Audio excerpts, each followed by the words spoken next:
حمزه یه لحظه بیا اینجا. بله مادر بزرگ. بیا این حاله رو بردار ببرش پیش دکتر. نمیدونم چه دردی به جونش افتاده، وگرنه داروهای من که میدونید چه تاثیر جادویی دارن. نه مامان بزرگ، من خوبم.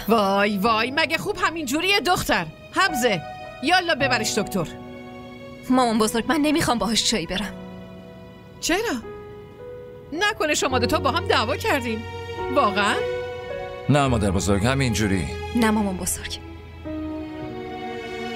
برای دعوا برابر بودن شرطه، اما اینجا یکی ضعیف و یکی قدرتمنده.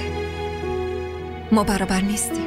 عجبا دخترم، کی ضعیفه کی قدرتمنده؟ چه جنگی مگه قرار جنگ شروع بشه؟ من که هیچی نفهمیدم والا. نه مامان بزرگ، اون داره همینجوری میگه. حالا این حرفا رو ولش کن پسر جون، برو دست زن تو بگیر ببرش دکتر. خدا رو شکر عمه که درمان خانگیتون تموم شد. من از اولم گفتم بریم دکتر. آخه دختره تا کی این همه درد و تحمل میکنه؟ آره در ضمن مردم راست گفتن، بیشتر از خود مادر بچهش دوست داشتنیه. آره الان فهمیدم که شما چرا اینقدر حمزه رو دوست دارین.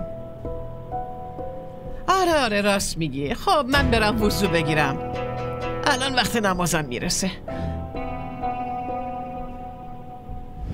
ولم کنین.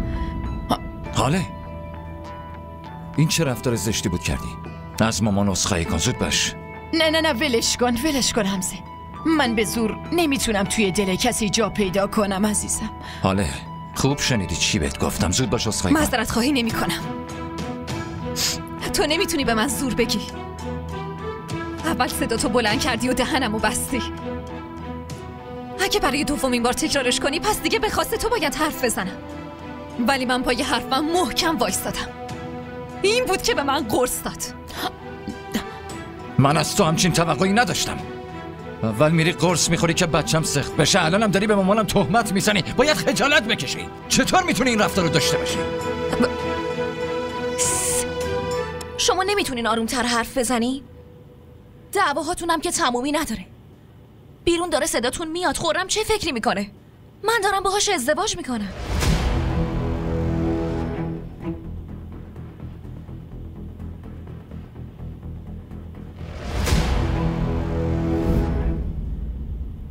مامان بزرگ، اگه شما بیاین بیرون و باهاتون احوال پرسی کنه خیلی خوب میشه.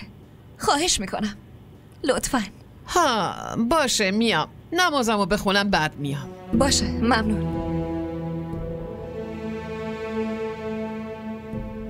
قرار ازدواج.